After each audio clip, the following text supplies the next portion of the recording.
Hello,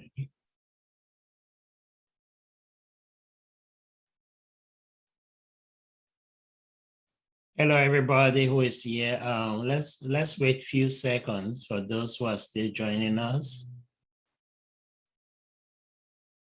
So let's say we're gonna start by 10:05. This is Michael Alonge. I'm going to be a presenter for the day, or for the hour, or for the session. Thank you.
Hello, everybody. We're gonna start in the next 3 minutes, or no, 1 minute. I extended by 5 minutes because some people are still leaving one session to join us. So please be patient with me and with those who are joining us. Thank you.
Well, it's morning Eastern time here, and I'm sure wherever you are, it should be still, I shouldn't say that, I shouldn't be sure.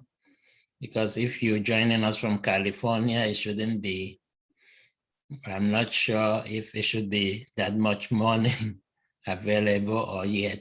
My name is Michael Olonge. I'm from University of Maryland Extension.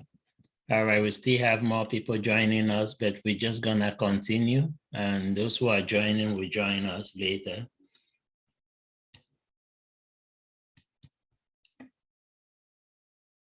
Okay, I think I allowed that person in. So as I was saying, my name is Michael Olonge, and I'm joining you all from Baltimore City.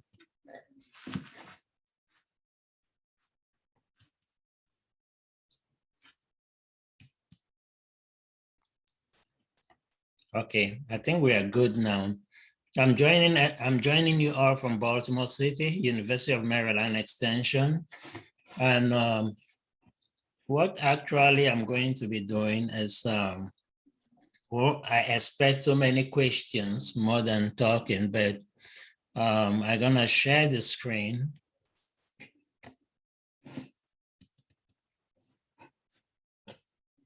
So this is a plain presentation, and what this is all about. Okay, forget about the top. I copied that yesterday in case I forget to join in. I forget the link, so that was just for me. All right, so again, it takes a region conference. So what I'm presenting actually is teaching that I've been doing with the community. Then that came to work so well with a mini grant that I applied from the Northeast Extension through Delaware, and we were able to get some money. So what this grant? So I'm the presenter, and I'm gonna give my compliment to Reverend Dr. Karen Brown, who unfortunately moved to full ministryship with the church. I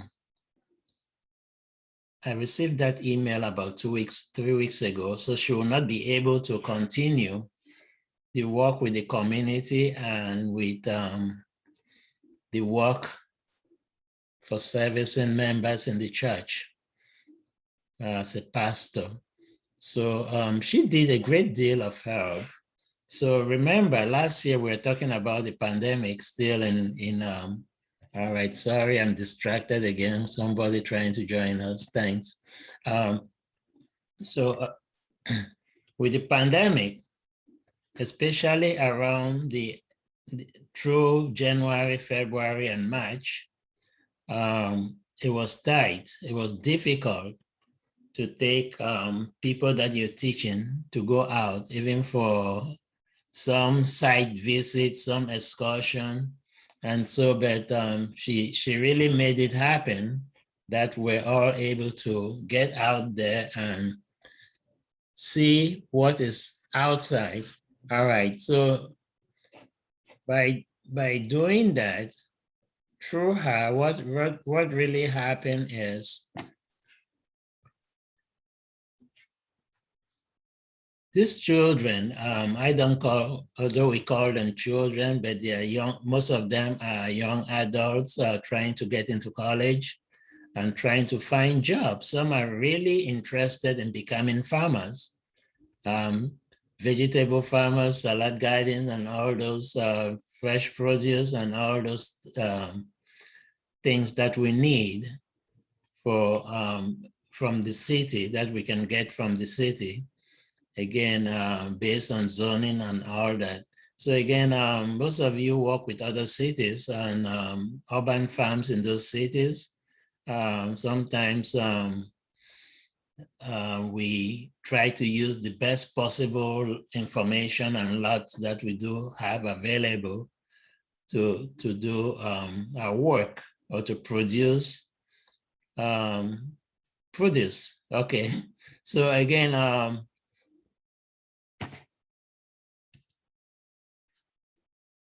okay, so you have another new member joining us. So in addition to learning, so now I am from University of Maryland. The participants and Dr. Brown, Karen Brown, are from a farm called Strength to Love 2 farm in Baltimore City. It's actually in quite closer to the heart of Baltimore City. So it has very accessible and most of the time there's a big sign posted so you cannot miss it. But what this really drew our attention is that, okay, these students, some adults, most of them youth, are coming to learn, and they are learning.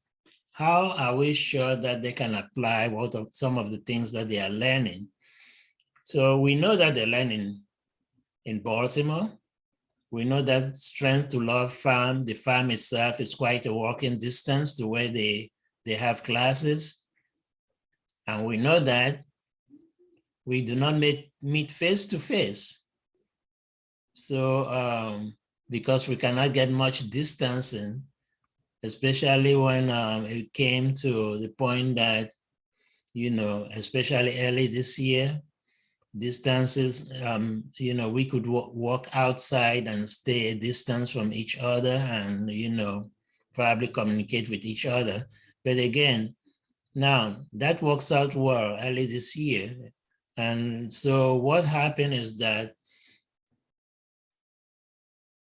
it's Dr. Brown who came up with this idea. Say, hey, Mike, what if we can look for a farm or somewhere where there is animals, where there is chickens, where there is cows, so not even a big major farm, something that we can get all that. I said, thank you, Dr. Brown. That has been coming up in my mind so many times, but I wonder how we could do that, because going back, the grant money that I applied for this purpose did not cover enough of that. I say, so maybe if we can get some, because in this study, some of the youth are also learning to go get a job somewhere. Some are learning to understand basic finance and to understand basic management, as not only farm management, how to manage finances that are involved in farming and every other business that they're interested in. So the expectation was that by probably somehow towards the end of the seminar, based on what I was seeing, based on this web training that I was seeing from them, of virtual education, of virtual farm education, the best way you feel like putting that would be great. But again, not all, because they'll tell you their interest, not all of them were willing to stay continuously on working with farms. Some will tell you that, hey, look, I like to do this, but I like this background and I like to understand how this process of risk management is going on with farms or without farms. So, so the idea was to use this knowledge to go to I won't say local, to a county that have access for children to come and see their farms and to come and study. They have a study area. You see this briefly as time comes by. But what was impressive is that there's actually a church member, a Presbyterian church member in Baltimore City, who at some point decided that they're gonna move into the woods and use this wooded area and develop some agriculture and some entertainment, especially for city children who do not have access to be able to get and see what is happening in the farms. So again, that is how that came about. Remember, I told you you're gonna have many questions to ask me, so I'm gonna make sure that I leave you much time to ask those questions. So example of the classes that we had with them. First, have started before the grant to introduce basic foundation, which for developing an enterprise with youth and or with beginners farmers, as I can call it, because all of them, most of them, 90% of them were beginners farmers. Those who were interested in getting involved with farms, and yet they were beginners. They had no prior experience. So I'm gonna stop this slide and ask you if you have any question before I continue with the next slide. That will be talking about some examples about what they were learning in these classes. Any questions?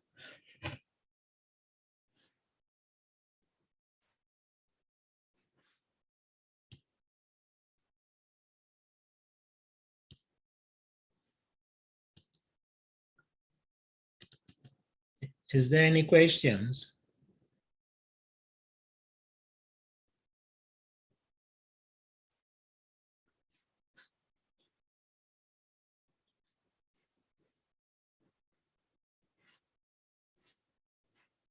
All right, since no questions, let's move to the next. Melanie, you just joined us. Sorry, when I'm presenting, I hardly see those who are trying to join us, but thank you for joining us. Okay, so let me try and open the other slide.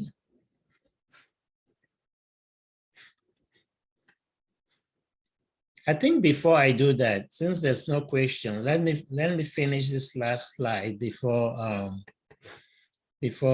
so that to give you a bird's eye view of what was also going with those farms.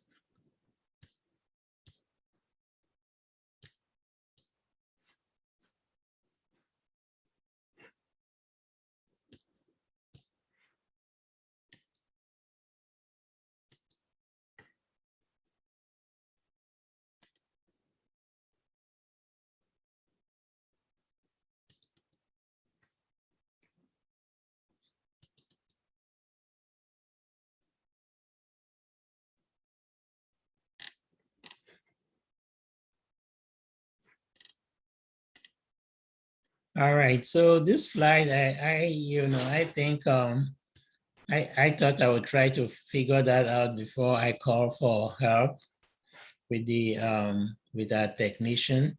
So, but again, or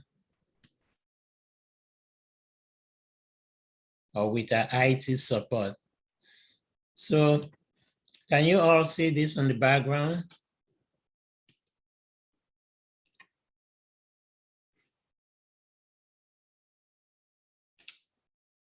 Leslie, can you see this? The slide with the students?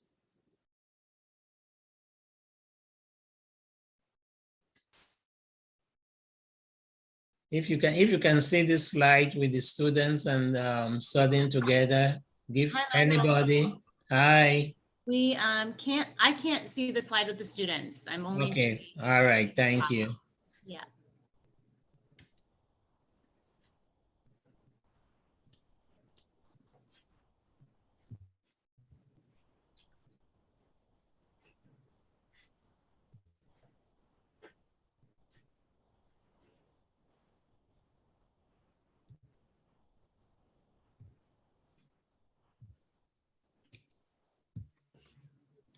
Thank you, Zoom, for making us learning every day and every day through virtual. All right, let me try. I think this will work now.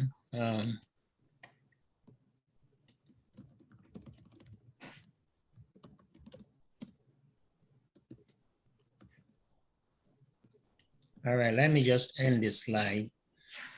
I think moving to another slide, we can come back to this one. I'm sure there's gonna be a question that will surface from that.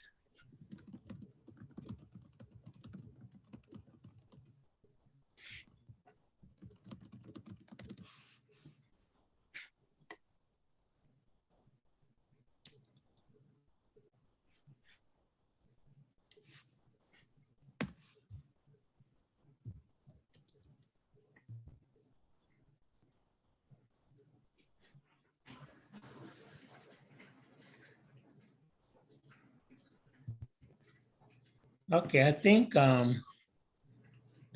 we are there now.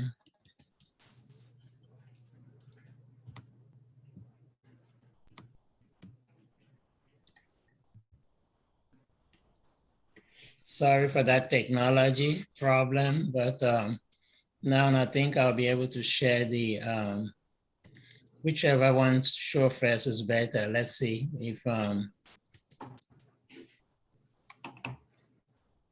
okay, so this trend to love farm is showing up, but let me see if I can get the other one. It's still telling me to share. Okay, one moment.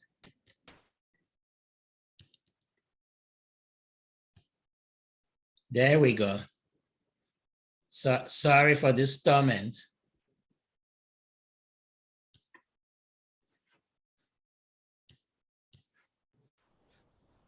That's great, Michael. We can see the presentation now. Thank you so much for your patience with the technology.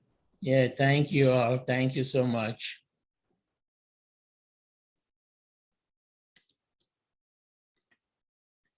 So the first section of this training was based on risk management education. So again, what really happened,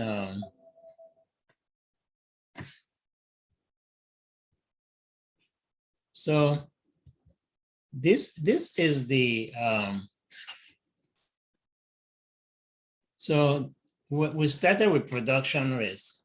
So first of all, there was a pre and post questionnaire, which was designed through Quadrix. And this is actually a questionnaire that was done with Quadrix, it originated and is based and is still available with the Northeast Northeast extension, where we have Delaware. So if you go to Delaware regional extension, risk management extension, I knew there was something wrong with that. Thank you, computer, for your glitch. Okay, so again, so I had it through Quadrix. So there was a pre-survey for them to take, and this survey was for them to be able to, for us to get an idea of where they stand. Now, because of the technology problem we are having, I will not go to that survey, but I'll give you a link on how, maybe that link is there, so probably I've changed it. But again, so what we did is we started with production risk. Okay, in agriculture, is there, we asked the students, there are no more people anymore from community to classes. So again, we asked about production risk for everybody to fill in their own choices, what it is and what is, especially what it is to them. What does that mean to them? So, we from there, we went to so, okay, not only the production risk, I think I realized that the pre and post, it was for every section that they did also. So because we wanted the students to become familiar with what they are learning. So again, so production risk was the first. We learn about weather, diseases, farm disease and all that, and pests, rodents and all that. You know, we have them a lot in Baltimore. And so also with each of these sections, which we're gonna be seeing, they had group assignments. So we break them in groups through Zoom, and then they'll work together. So after working together, they will come and share to the entire group their whole idea and perspective and what they think and how what they have learned from production risk, and how to manage them, because we go through all those. And although we ask them how to manage them after the end of the session, so so the group breakout rooms was involved, and and after class, after the end of class, we also give them the post survey for what was studied on that day. So certain days they can do, depending on their tolerance level, sometimes we can see. Certain days they can do one section, just production management. The other days they can do a various sections. So we have production, we have insurance, we have personnel, you know, all those risks. And so we split them up into 5 risk management topics, how to understand those risks and how to manage them. And then there was an after, I hope this worked to an after session. If it doesn't work for you, probably you may email me to send you to change the link in Quadrix and send it to you. And so that is what was done in those classes. Now, any question?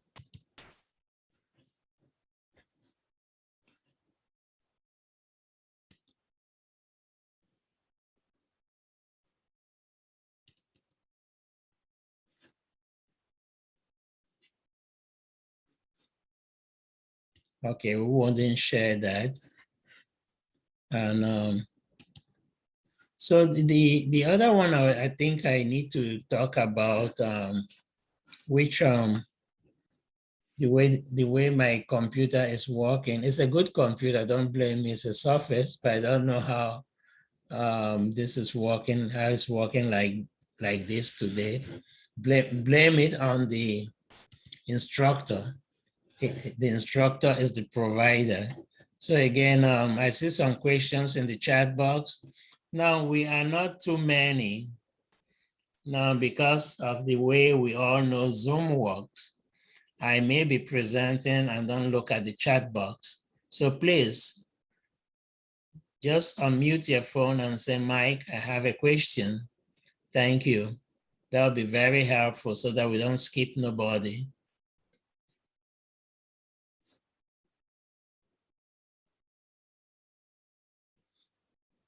Okay, I see someone also acknowledge Zoom. Yeah. All right, so Zoom. Okay, so that's any other questions with the topic itself? Okay, if not, let me see what we have about the next slide as an example.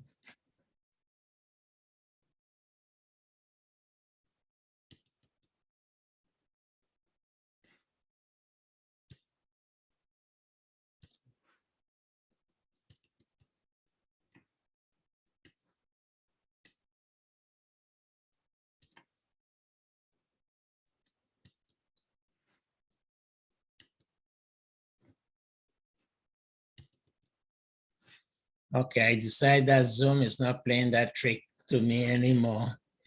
No more trick, Zoom. I wish I knew somebody whose name was Mr. Zoom, but again, this is the one watching us right now.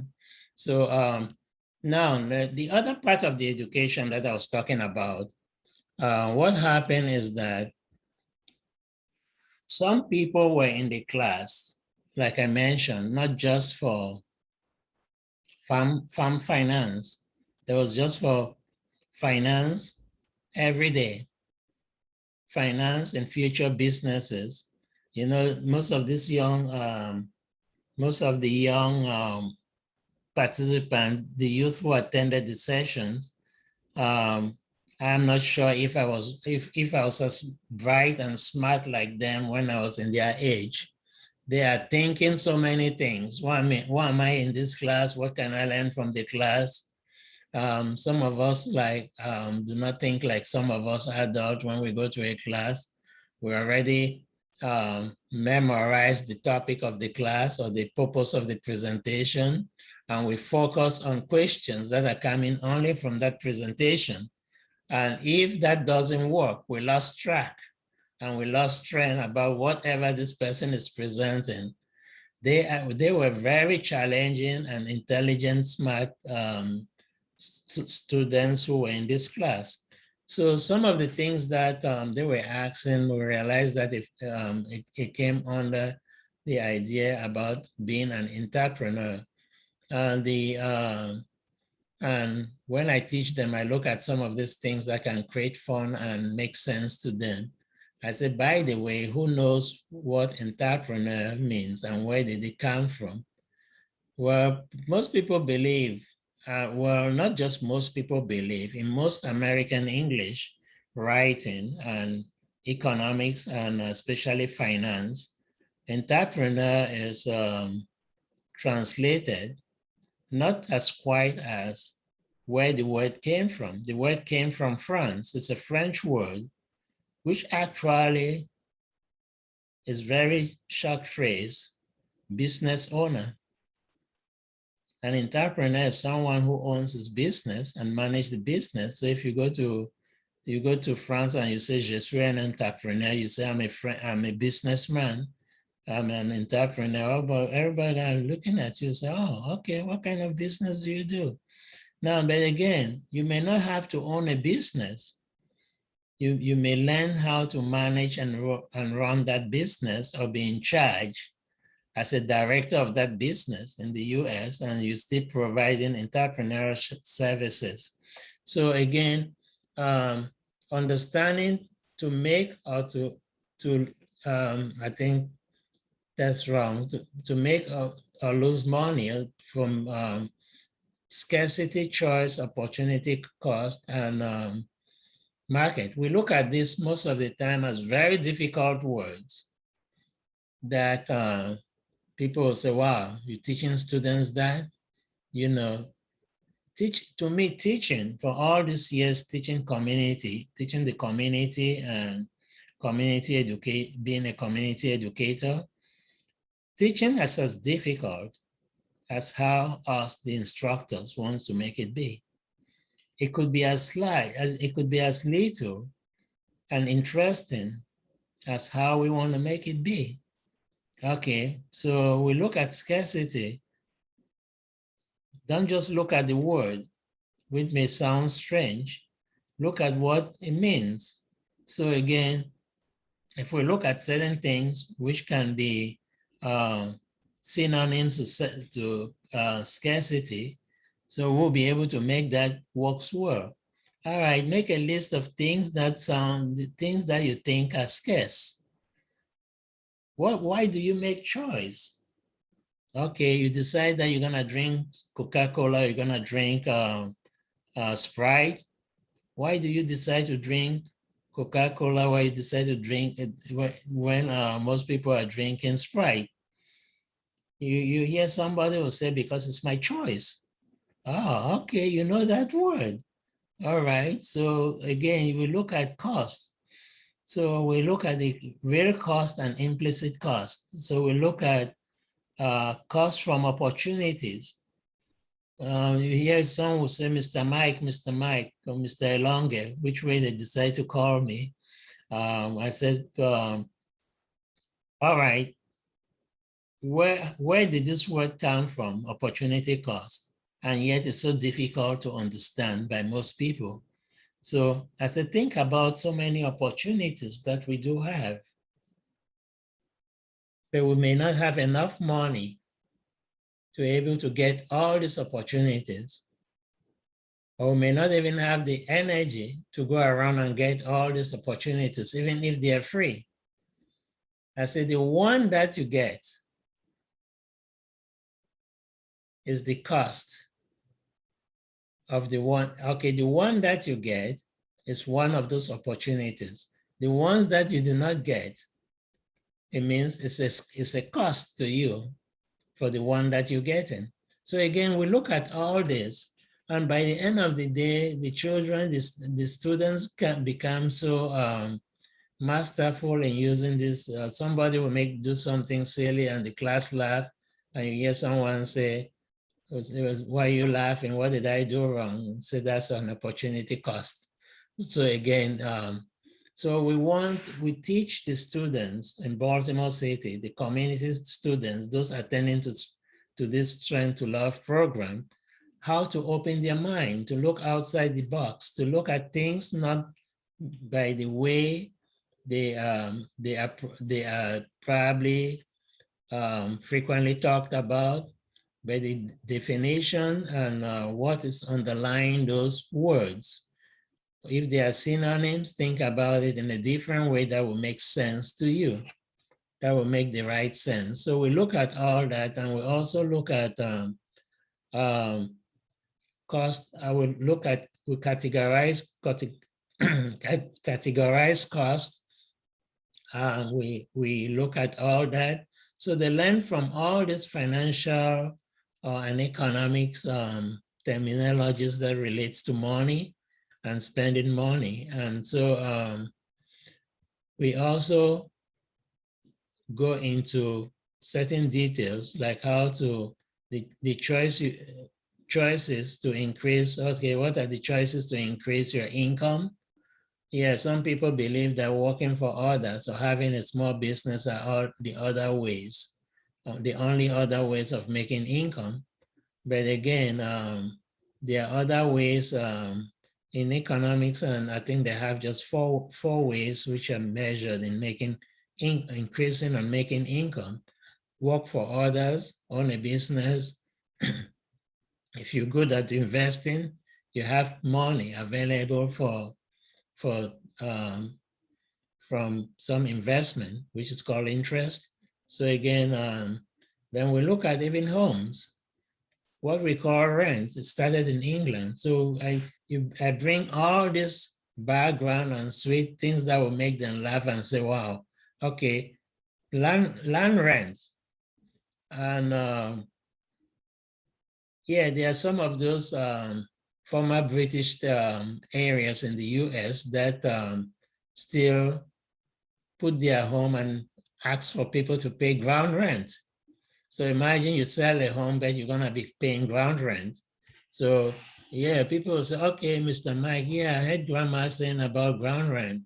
What does that all mean about? So you pay your home and you're still paying the ground rent? I said, most likely, except certain agreements are made. So we go through the market. We look at the market. So we look at all these basic things.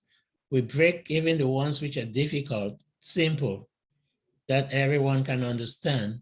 And so again, that is how those the beginning classes go. And I think I did not mention that on the slide, but I think the choice and entrepreneurship and all that, economics and finance, they take a month, I think, which require them 2 days. This required them 2 days for 2 hours each month. And again, this was done in such a way that Dr. Brown and myself were watching them to see if they can handle, after learning this, they can be able to handle the understanding and the discussions of beginner farmers or urban farmers as beginners or beginner student, right? So again, that is what that they learn a lot from this that help them out. So again, I think it's worth understanding and that they had a background preparation which according to the students, it became less difficult. It made risk management education less difficult for the students so that they will be able to understand what is going on. All right, so any questions?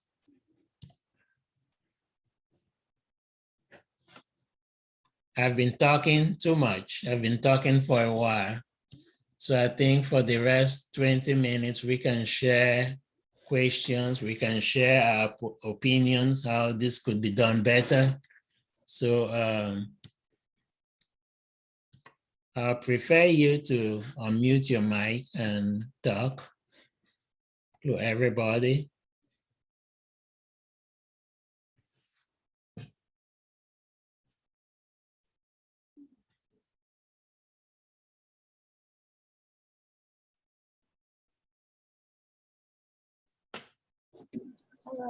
Hi, Michael. I have a question. Sure, thank you so much.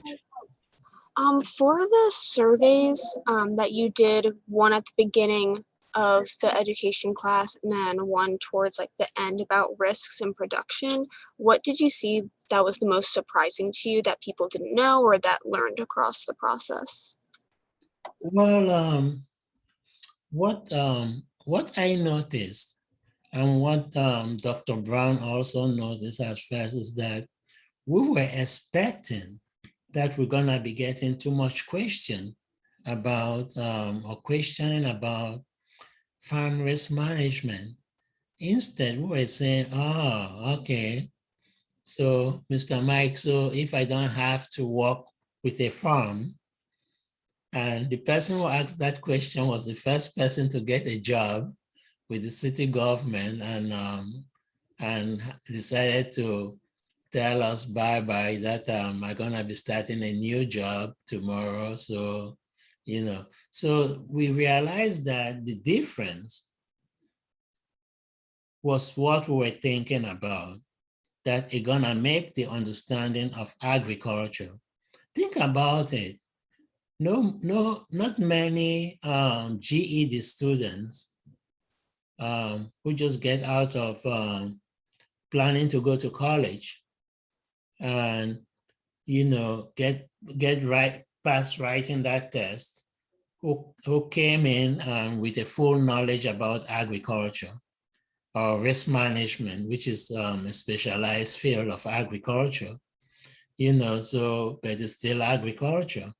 So I think the questions we're asking, so Mr. Elonge, is this why we came to this class, to learn about production management? Don't we see that? Don't we see farm production all the time at Strength to Love 2 Farm? We say, yes, you do. So we'll ask the same question, similar question to what you just asked me. Do you think that the preparation classes that you all probably did not like most, that were longer, think it helped? Then most of the answers, some will even answer as a group. Remember, I was Zoom. Some people will answer without not even thinking that their phone is on mute. They say, oh, yes, it helped. Okay, so I think that's the best way for me to answer your question. Right. Thank you so much. Thank you. Thanks. Anyone else? You can lack questions for this, or you can lack input about this, how it went on, what we really gained from it in Baltimore City, or what you think we can add into it to make it increased in Baltimore City. This is last year was the first year we started the risk management classes.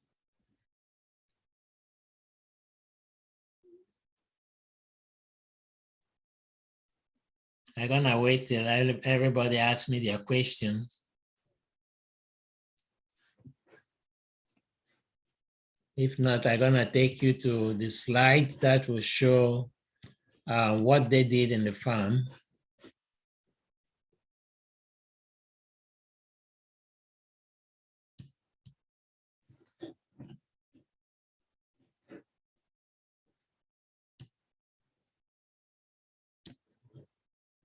I'm still waiting.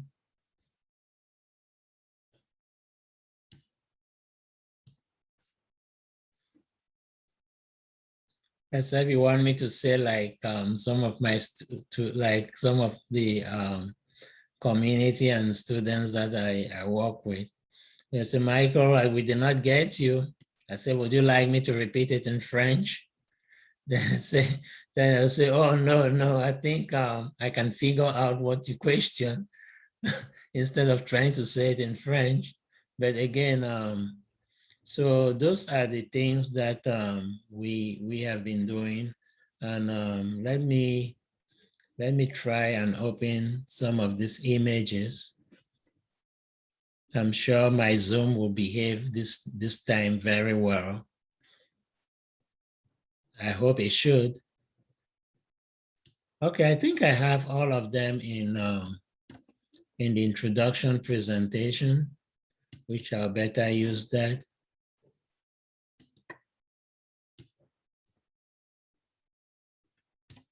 Okay, please, while we are going through this, I made this to such a way that we should all have more than enough time to ask questions and to ask about how many of you participate in that works with urban farms? Please, if you don't mind, just put that in the chat. And also, you could list the name of the area or the state. Maybe the state and the area. From the state, one can guess that, oh, okay, this is city or this is, all right. So that would be helpful. Please put that in the chat, please, if you don't mind. While I'm getting this, sharing this screen for you.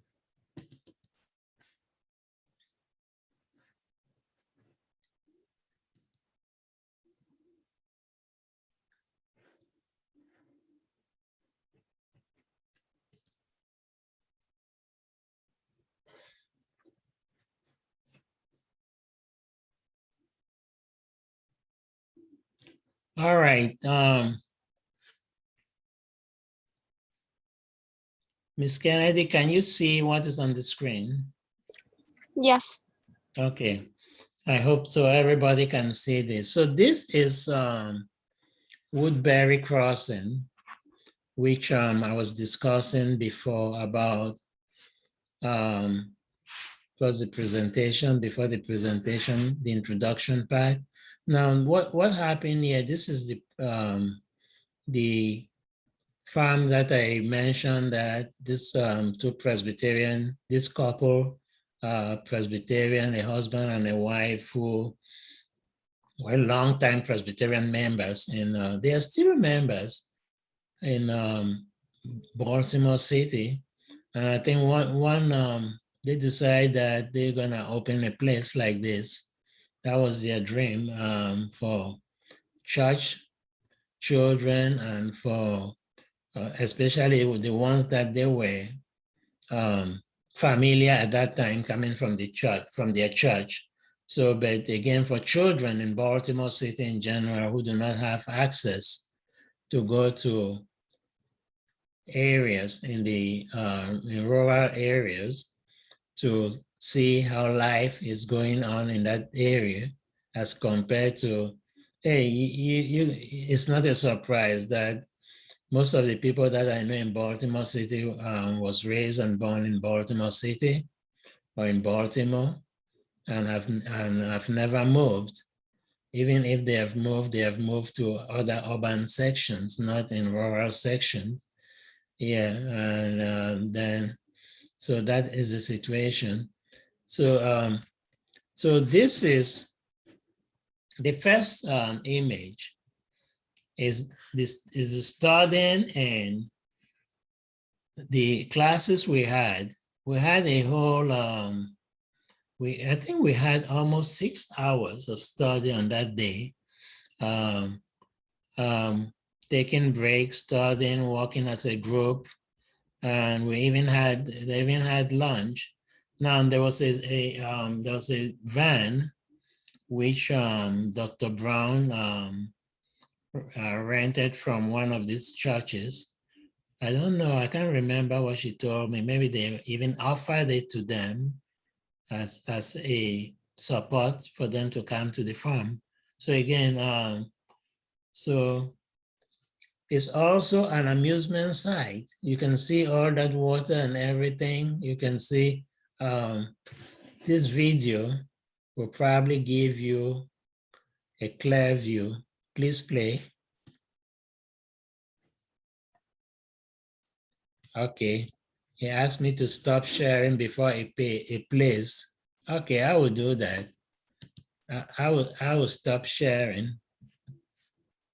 Then I'll try to play it, just the video itself.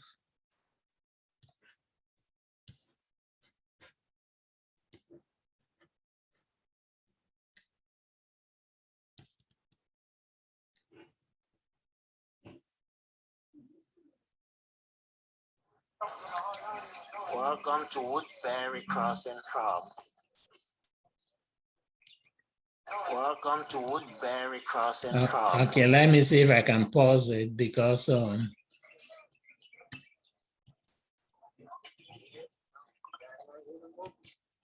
right.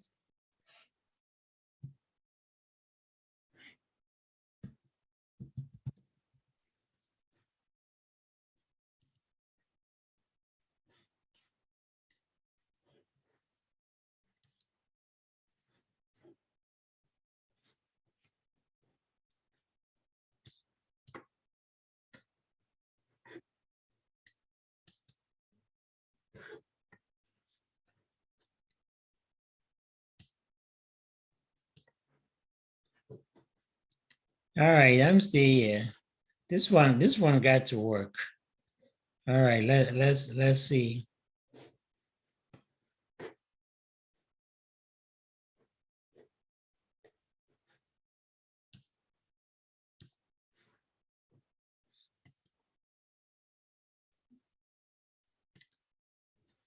Okay, one more try.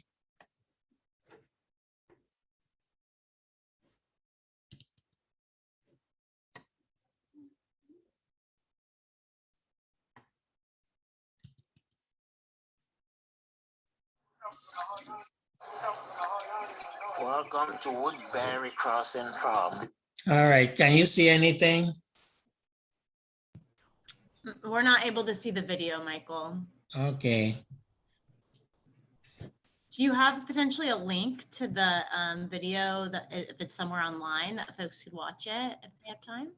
No, it's not yet online because you know the thing with the children, you know, Right. right. So RIB and all that information, and they do not want to really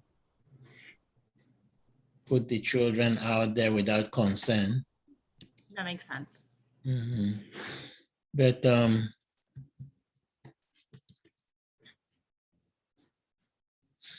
right. So let's see if it doesn't work one more try, because I think I tried so many options. Then we're just gonna stick with questions. And if we do not have questions, because we have I think we have just 5 minutes. So let me use the opportunity for this 5 minutes and see what is going on. Some person is joining us now. Okay. All right. So let me try this one more, just one more time.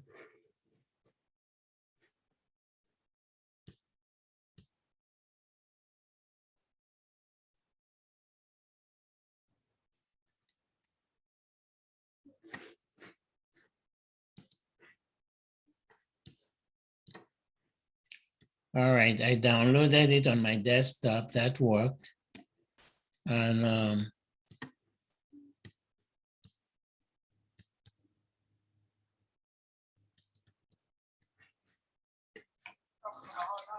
welcome to Woodberry Crossing Farm. Okay, let me see now.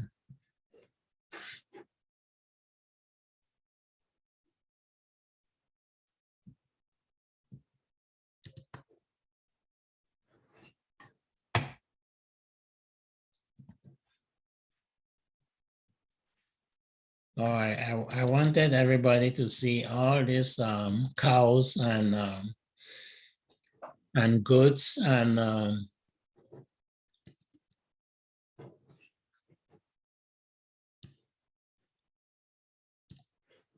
let me make these children proud to the audience so that you see what they were doing. Let's see one more time, then we give up because I think it's less than 5 minutes.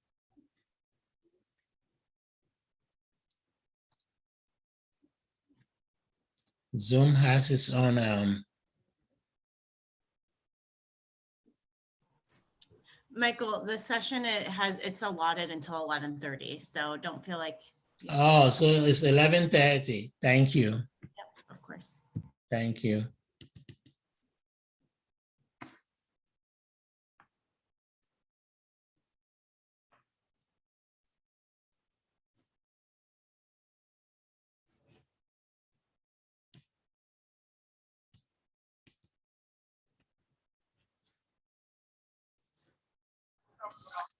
Welcome to Woodberry Crossing Farm. Okay, how about now?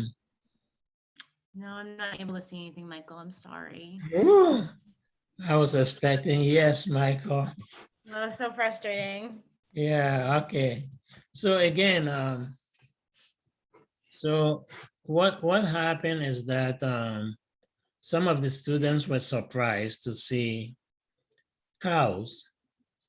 Well, some, at least there were few students who, the youth, not the adults who hadn't seen cows before. And when I said the youth, I'm talking 18 to 19 years, 20 years old. They hadn't seen cows before. And then what happened is that when they, are you there?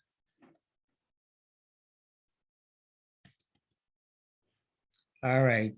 So when they attended the farm, so what happened is that to most of them, they'll say, "Oh, this is a cow." So some were saying, "No, that is not a cow. That is a horse." So forgive my ignorance. That was interesting, you know. Then so okay, I say, who can tell me the difference? Who can tell us the cow about the goats? You know. So we say, but how about the birds? Well, I say, well, that's chicken. What's the difference? That's chicken. That's a turkey.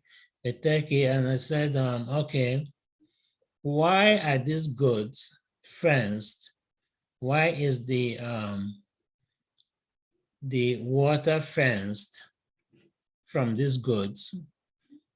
I say, well, people will say, well, there's a risk of the goats jumping into the water since the water is deeper than the area that they can be comfortable in drinking.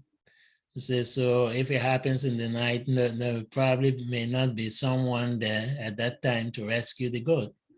So we had all this question. So we say, what's the risk? Well, they said the risk is managed because the water is fenced. So none of the goats can get into the deep areas of the water. So again, it was interesting. And I think the video would have really explained some of these interesting points, which we're not able to see. And so what happened therefore is was risk that was studied, applied, Yes. Were they able to identify some of the risk? Yes. Now, if you, in Baltimore, if you grow crops in a hoop house and it's not fenced, and a rabbit goes in there, what will happen? Will be a feast of the rabbits to eat, a grain zone feast. So again, so all those we was additional information to make us know that the learning of risk management, either production risk, either, at some point, some of them will name them that, okay, that's an example of a production risk. Some will say, well, that's also financial risk, because to buy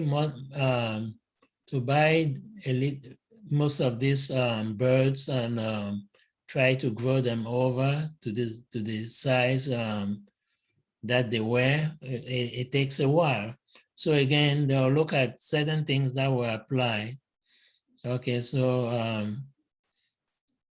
they'll tell you that, okay, human resource risk may apply here due to management, but may not come directly from the birds and the animal themselves. They say, well, even though it can come, I'm remembering what most of them were saying, even though it may come from the birds and the animal, it may come because they are not well managed. They say, but if we manage them and take control the way we're supposed to protect them, we'll not get them, passing through bird flu or going through unfortunate circumstances that may lead to their destruction. All right, so again, so that was a nice experience, so it's a nice experience that I tried as much as possible to bring it virtually live, even though it's not live. But those are the live things that were happening to these birds and the study and the learning, so that is what really went on with the farm. And in addition to that, they had fun. They even were asking, Mr. Mike, are we going to come back here next year? Everybody was happy that COVID gonna be done very soon, this probably by the end of this fall. And we're starting planning on bringing them back next year.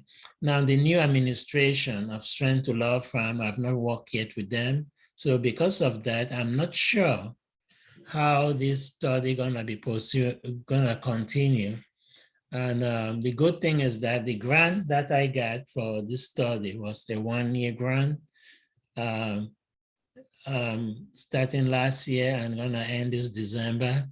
Now the situation was, at that time, there were so many unknowns. I didn't even know that Ms. Brown gonna leave because of her passion for the learning of the learning of the students, and also for those who are interested in farm work, how to get more skills and more knowledge and how to get things done.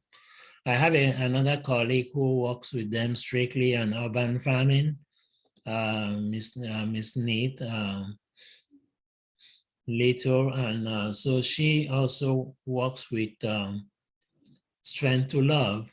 She is that's her responsibility as University of Maryland Extension educator.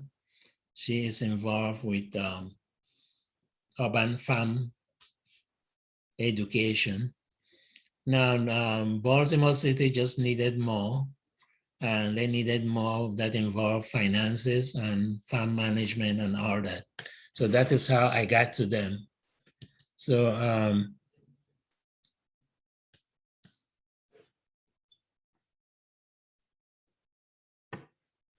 So that is the situation with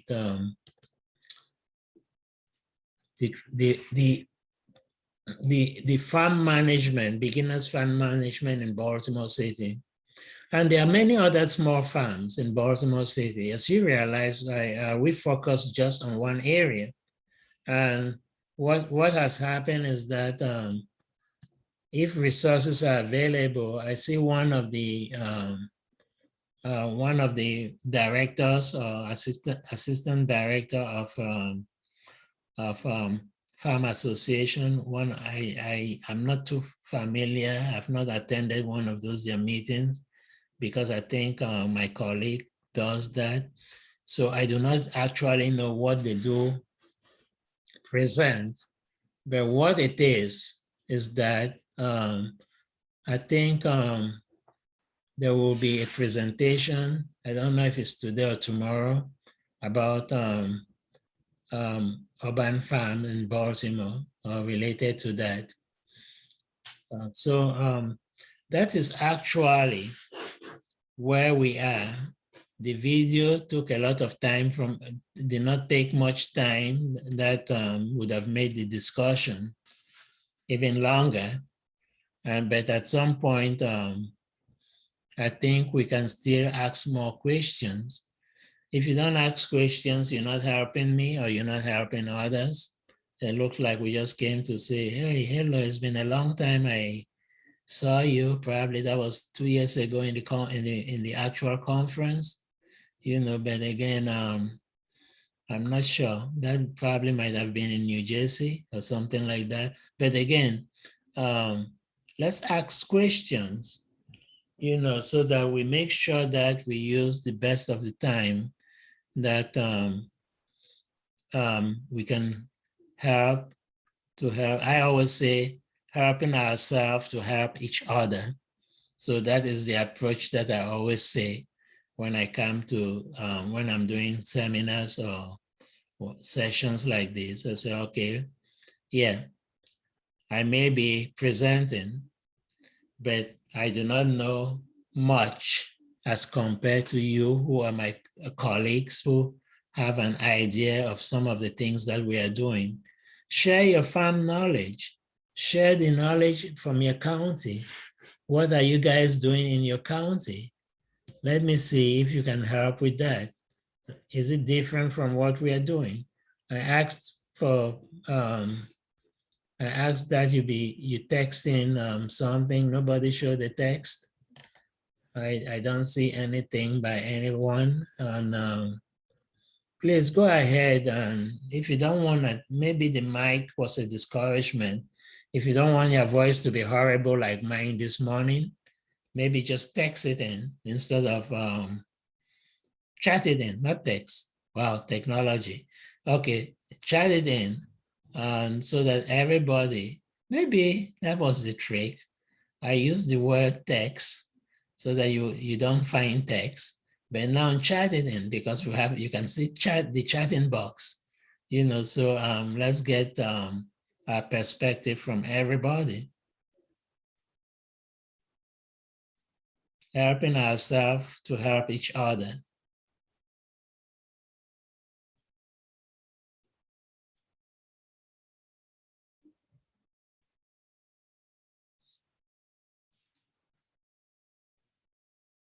So the time is all yours now. More than enough time for every question. More than enough time to share your views.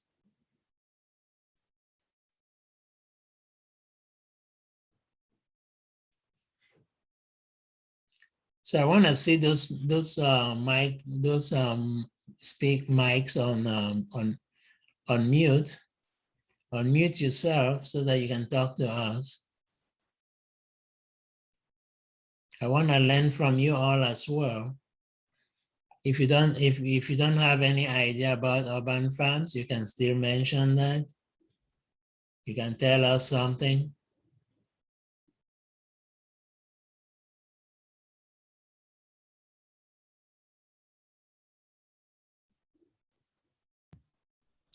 Michael, it's Leslie here with NESOG. I'd be interested to know if folks would be interested in sharing like their farm affiliation in the chat box, or maybe just where they're from and where they're farming, potentially, just so we have an idea of kind of the geographic location of folks. Yeah, that is what I asked before I went to those slides. That's what I asked, and I think because I use text, I threw off everybody. But now that I came back and I didn't see anything chatted, so I say, okay, everyone should chat, especially your state, what you do for your state, and your locality, or the city or county that you based, and what you just around that, what you do, and what who you're employed with, or who you work for. If it's University of New York, Albany, unfortunately Albany doesn't have farm educators, but what was that state that has extension? Again, I call Albany because I went to school in Albany, New York. So that's the first reach for me. All right, thank you, Grace. Hi, my name is Donetta Boykin, and I'm actually in Dayton, Ohio. I am a urban farmer, and I work with the incubator farming program that is being offered through Central State University. And with our program, we had like 8 people that were able to participate and were given like plots of land to learn how to farm on a commercial scale. The issue or problem that I felt like we kind of ran into was finding volunteers to kind of come out and assist with that. So I guess my question was just going to be, how do you get more community involvement? It just seems like, I was like struggling to try to find like people to come out to really help and be a part of that actual space, and provide assistance to some of the farmers, because a lot of the farmers that we had that participated in the program, they had a full-time job, and then they're trying to do this also, and just trying to find that kind of support to keep them involved and keep the program running and being successful. Thank you so much. Can anyone help to answer that question?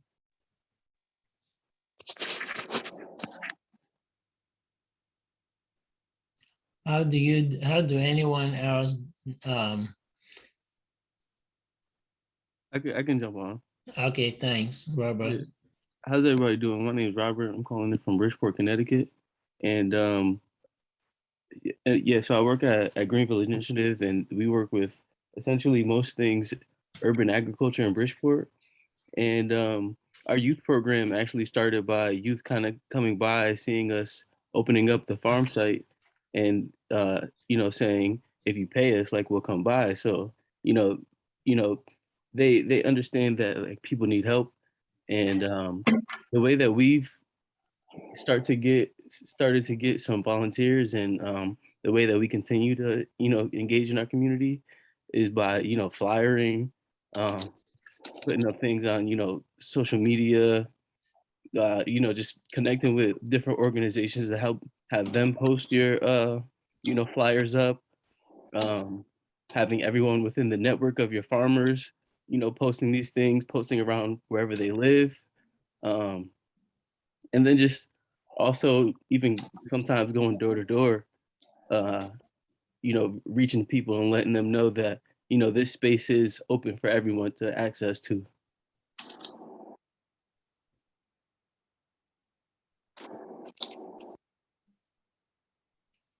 Robert, are you okay? Or are you done? Yeah, I'm good. I'm all set. Okay. Yeah, thank you for sharing that.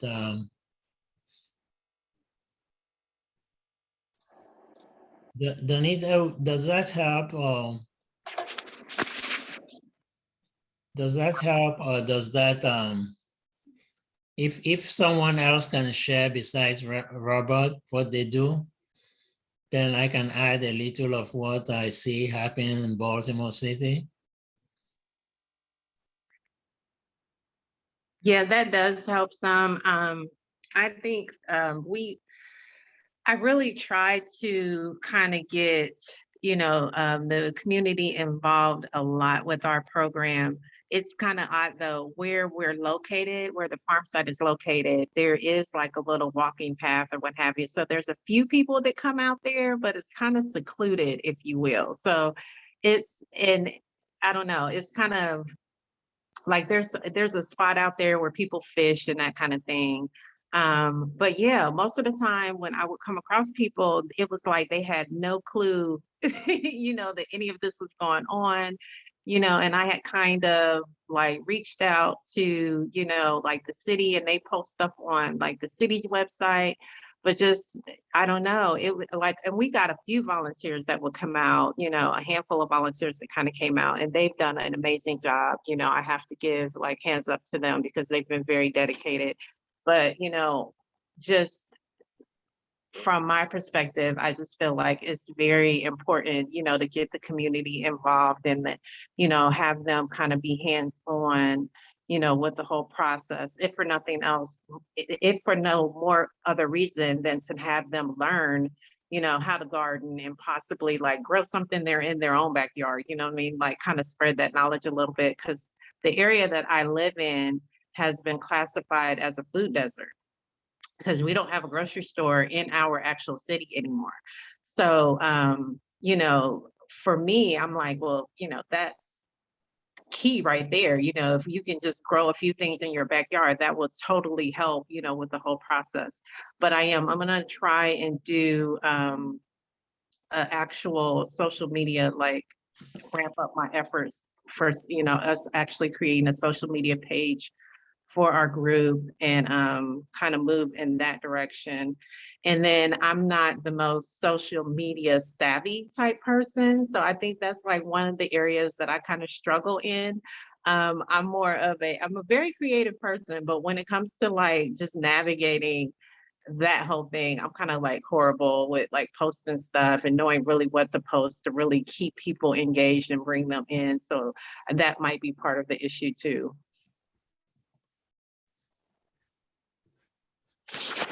And anybody else before I jump in? Now, the reason why you see I'm keeping myself last, because mine is based on little experience and based on more experience with teaching. Now, so in most of my, by the way, just to let you know that Baltimore City has a lot of food desert. It's classified, the city itself was classified and still has a food desert area. So again, so the same situation that is happening with you, we still have it in Baltimore City. And that same question, I think I've heard one of my colleagues talk about getting people to involve. But I think from the other experience that I see through Dr. Reverend Brown,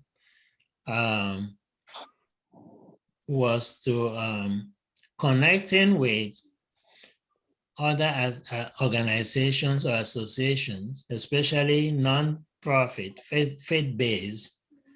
So it's something that can also help to boost, not only to promote, but to even boost recruitment of people who are gonna get involved with that fund. So especially if you look at the area around where you need the farm to be located or where the farm is already located, just see the distances with the churches around those areas.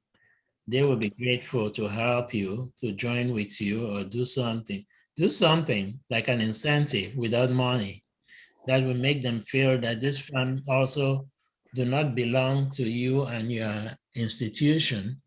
It also belongs to the community, and that is why they are involved, or they are being called to get involved. and see what will happen.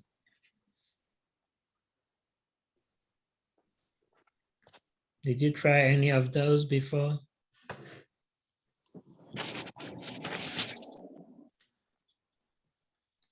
No, but I will. I'm glad that you provided that suggestion. No, but I will reach out. There was a few organizations that I did connect with, but it was kind of odd. Like there was one lady that works in our community center that had given me some suggestions, but everyone that she kind of referred me to was outside of our community.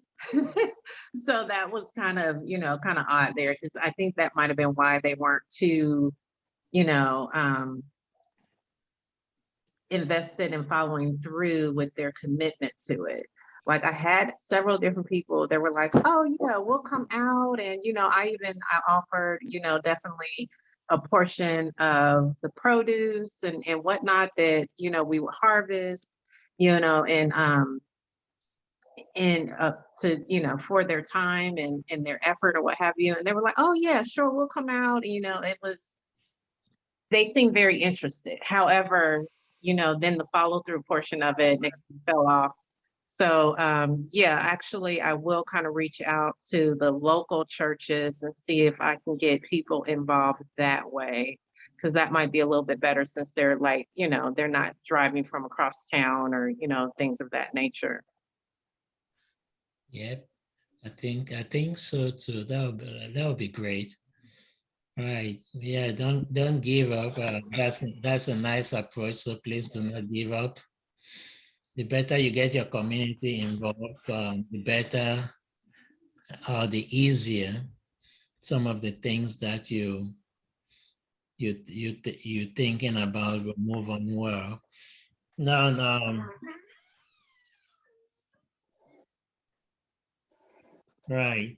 So again, I see a question. Okay.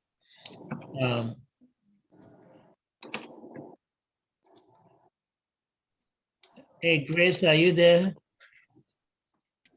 Yes. Okay, can you tell us directly? I see you have an input in the chat. Yeah, sure. Thank you.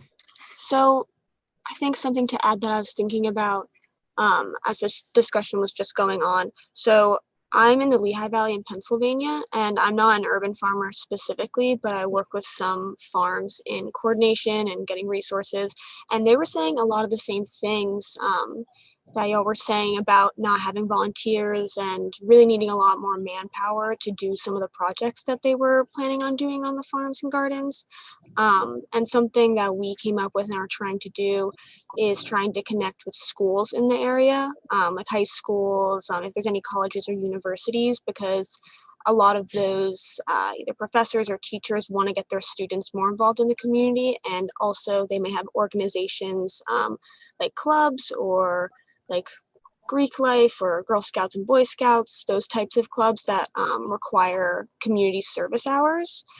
So maybe, as you were saying, Michael, to kind of incentivize on both ends what those volunteers could gain from coming and being a part of that. Not only is it great to be a part of the community, but they could also get community service hours or discover new career interests or things like that.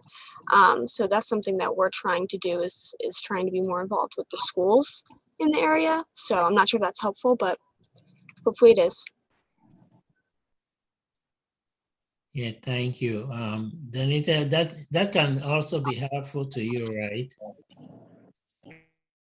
Yes, I agree. That is really helpful, actually, because when you started saying about, that would offer them the opportunity for community service hours, in my mind, I immediately thought about, being a Girl Scout and getting like a badge or, things of that nature. And I was like, oh, no, that would be perfect.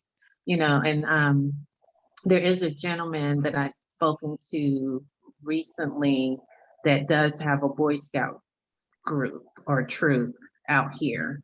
So I'll reach out to them also. And then I immediately thought about 4-H. I remember being in high school and having our 4-H group and, during different events and programs and whatnot with them. So no, I can totally reach out to them too at the local high school and see if there's some way we can get the kids involved, because a lot of times I think that's part of it too. You know, people are like, oh, I work a full-time job and you know, they're like, when can I come out? I'm tired, you know, but kids have energy stored that is like amazing. So no, that would be totally great. Thank you for that. I appreciate it. All right, thank you.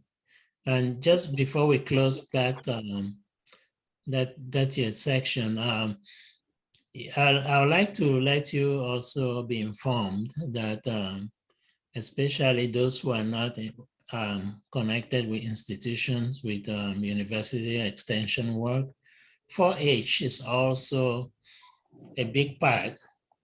It's one of our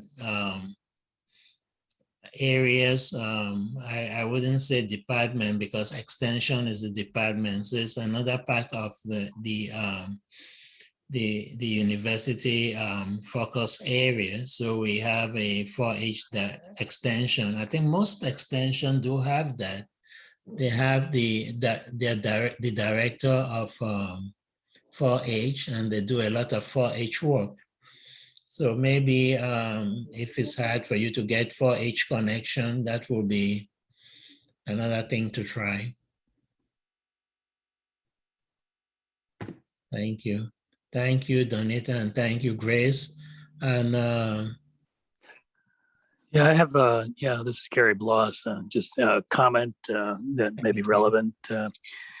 We've been working with the White Lock Community Farm in Baltimore, and Kimberly Rakes, you probably know her. yes, I know her. Yes, we actually, I'm actually, I co-manage a farm in Northeast Pennsylvania, but I also wear the Pennsylvania Farmers Union Food Safety Coordinator cap, and we're doing a project with Kimberly and Chesapeake Harvest with an eye towards food safety. So we're working with the local food safety collaborative, and we're doing a video series on the. We have it on our Pennsylvania Farmers Union website, but we've done several videos with food safety in mind. They're not, all of them aren't up yet, they're in process, but stay tuned. But we're focused on urban agriculture and food safety. We did one at the in Philadelphia with the neighborhood food farm and urban tree connection. And most recently, we're down in Baltimore filming with Angela Gruber, who's, I believe, with the University of Maryland. You may know her as well. And we conducted what we call an on-farm readiness review, geared to how urban farms are addressing food safety considerations as a result of, while exempt largely. It's known that you want to put your food safety lenses on, and that's the title of our series. So just wanted to put that out there as a resource as well, and stay tuned for the video of at the community, White Lock Community Farm. We also had Kimberly come up to our farm and kind of view the urban-rural connections. Knowing that urban farms are often training grounds for potential new farmers that may go out into more rural areas. So just wanted to put that out there. Can you put that in the chat box, because they would like to gather some of our contributions. Okay, so if you can put some. Yeah, I'm on my phone. I tried it. It's a little harder. I was on the desktop, but I'll give that a go. Yep. Not only you alone. I wish you saw me struggling. Okay, so I think we have last few minutes to go, but I think, did we hear from you, Robert Peck? Mr. Peck, did we hear from you? Hey, Michael, it's Leslie. I'm just checking Oh, in. okay, thank you. I I want to encourage folks to use the Whova Q&A function moving forward. We're going to have to wrap up. We got to give up space in this room to the next presenter. And I just want to thank you and everybody for your time here. Yeah, I also thank everybody for participating. I wish we could have started chatting in longer, would have gathered a lot of information. What took us that quiet? Maybe because I did not give you all my Cameroon coffee. So, I want to thank you, Leslie. I want to thank you, all my colleagues who joined, every one of you, all my colleagues, we shared knowledge. Let's help ourselves to help each other. So thank you all for joining. Thank you. Thank you. Bye-bye, everybody.